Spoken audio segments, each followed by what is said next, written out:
Hi there. In this video, we're going to continue taking a look at some of the basic features of a new notebook within NotebookLM. We're going to start off over here in the Studio section underneath the Notes category.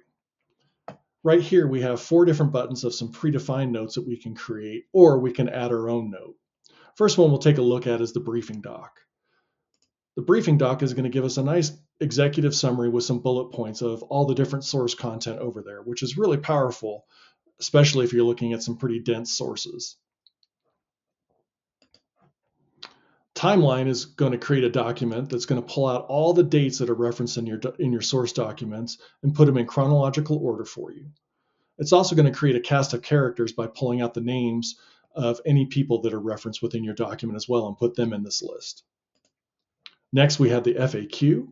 The FAQ is going to create some frequently asked questions related to your source content. We also have a study guide, which may not apply to this content because it's an employee guide unless you want to give a new employee a quiz about the information they read. But it can be really powerful if you're in a classroom and you're adding in some lesson plans and some other source content for your students. The study guide is going to create some quiz questions for you, and fortunately the answer key as well. It's also going to create some essay format questions for you and a glossary of some of the key terms. Another great new feature within NotebookLM is the mind map.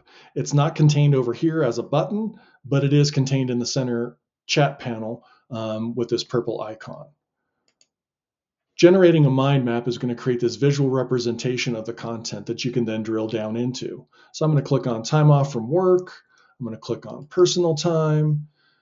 Clicking on any one of these elements, the words itself, are going to create a prompt over in the prompt window for us. So I'm going to click on usage.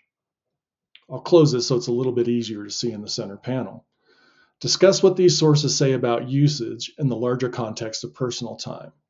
And here we have a breakdown of all the different elements related to using personal time for different job classifications. Pretty helpful.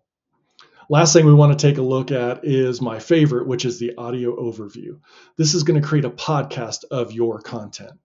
You can create 5 of these a day. It takes several minutes to generate it because the voices for this are going to be AI generated, but it's going to be custom tailored to the content that you've provided in your sources. All you have to do is click on the generate button. You can also click on customize, and here you can type in some things to help it focus on a specific source, focus on a specific topic, or maybe target a specific audience.